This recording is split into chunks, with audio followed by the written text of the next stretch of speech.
โอ้โหหงแดงลิเวอร์พูลบุกไปเอาชนะทางฝั่งกาลาตาสลายเตรียมตัวตีตัวเข้ารอบ8ซิมสุดท้ายได้แบบสบายในนัดแรกพวกเขาก็เอาชนะไปแล้วปกติมันต้องเป็นแบบนี้ทางฝั่งอาร์เนอร์สล็อตอันนี้อีหยังบุกไปพ่ายแพ้ต่อกาลาตาสลายอีกแล้วด้วยสกอร์0-1ในศึกยูฟ่าแชมเปี้ยนลีกรอบ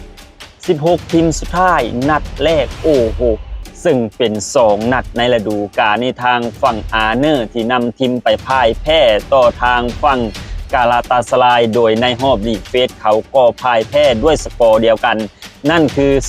0-1นัดนี้ก็แพ้อีกแล้วทุกคนโดยในเกมนี้สิ่งที่งึดที่สุดคือทางฝั่งอาร์เนอร์สล็อตในเกมนี้เขาใจปอดแปดที่สุดเลยเพราะว่าเขาบ่ให้โอกาสทางฝั่งลีโอเอ็นกูมูฮาเลยเพราะว่าในเกมล่าสุดในทีบุกไปเอาชนะทางฝั่งวูฟแฮมป์ตันใน FA ครับเขาได้รับแมนออฟเดอะแมตช์เลยนะแต่ในเกมนี้เขามาเป็นคนตบยุงตบพีนข้างสนามบ่ได้ลงแม้แต่ในนาทีเดียวในสนามหญ้าในเกมนี้ทั้งที่ทีมต้องการประตูทั้งที่ทีมต้องการชัยชนะแต่ว่าอาร์เนอร์เอาเขาไว้อยู่ข้างสนามก็เข้าใจอยู่นะว่าเขาเป็นดาวรุ่งแต่ก็ควรจะให้โอกาสเขา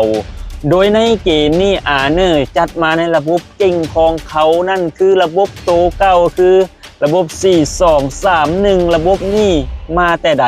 โดยบ่มีการเปลี่ยนแปลงโดยการแก้เกมก็คล้ายๆตัวเก่าเลยโดยเริ่มจาก11ตัวแรกพวก3ประตูเป็นทางฝั่งมามาราสบิลี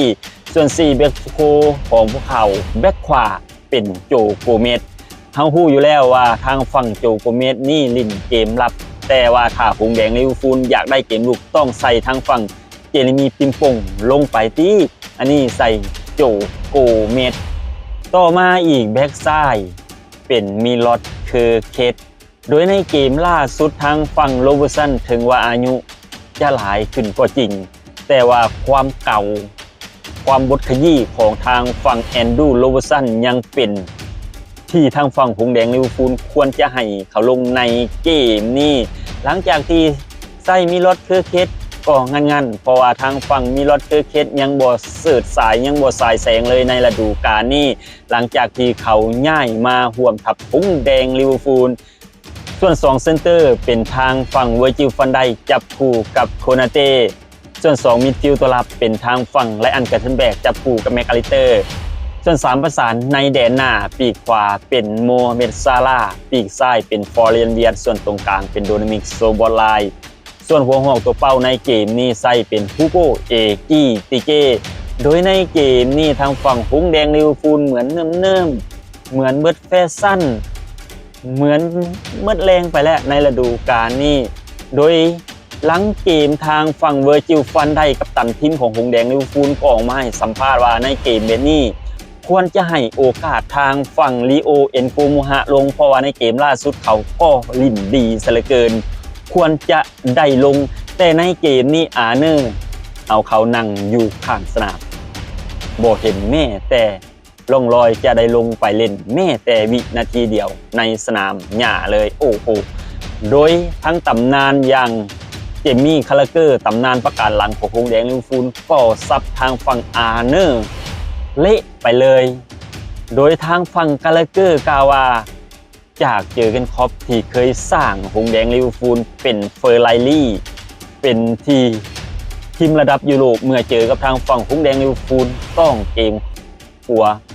ต่อเกมลุกของเจอกันครอปต้องเกรงกลัวต่อลุกแบบบ้าคลั่งของทางฝั่งหงแดงลิเวอร์พูลที่มีระบบเฮฟวี่เมทัลนั่นเองแต่หลังจากนั้นทางฝั่งอาร์เนอร์สล็อตเข้ามาเป็นผู้จัดการทีมมาเป็นเฮดโค้ชของหงแดงลิเวอร์พูลเขาก็เปลี่ยนจากเฟอร์รารี่ก็มาคล้ายๆสตาร์ท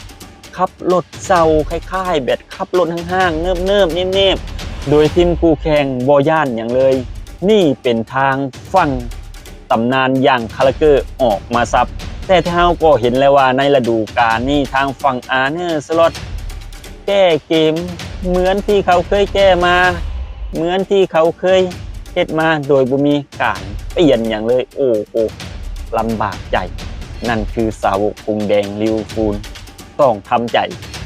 โดยแอดการ์ก็เป็นสาวกหงส์แดงลิเวอร์พูลที่เสียมาตั้งแต่เริ่มยุคที่ว่าติดท็อปโฟร์เริ่มยุคผ่านมาทั้งฮอยฮอบสันมีหลายๆทั้งหลายๆคนเพื่อที่มาเจอยุคอาร์เนอร์สล็อตโดยในฤดูกาลก่อนเขาจะใส่ระบบของเขาประสานกับทางฝั่งระบบของเจนคอปแต่มาในฤดูกาลนี้เขาได้นักเตะที่เขาต้องการเขาก็มาเปลี่ยนสไตล์ที่แบบรีแลกซ์จ่ายบอลออกข้างเข้ากลางแต่สุดท้ายแล้วบ่มีหยังเกิดขึ้นนี่คือสไตล์ของอาร์เนอร์สล็อตในเวลานี้เบิ่งแล้วดูแล้วฟอร์มของหงส์แดงลิเวอร์พูลคนใดที่ลุกดูกลางคืนหรือลุกเบิ่งกลางคืนโอ้โหรับไปนำเลยเพราะว่ามันบ่แม่นสไตล์ของหงส์แดงลิเวอร์พูลที่เป็นแบบนี้เลยในเวลานี้รออย่างเดียวอาร์เนอร์จะนำหงส์แดงลิเวอร์พูลกลับมาเมื่อใดและทุกคนคิดเห็นอย่างไรเกี่ยวกับอาร์เนอร์สล็อตในการจัดโตในการแก้เกมทุกคนคิดว่าอาร์เนอร์จะยังนำพาหงส์ไปสู่ยุครุ่งเรืองได้หรือบ่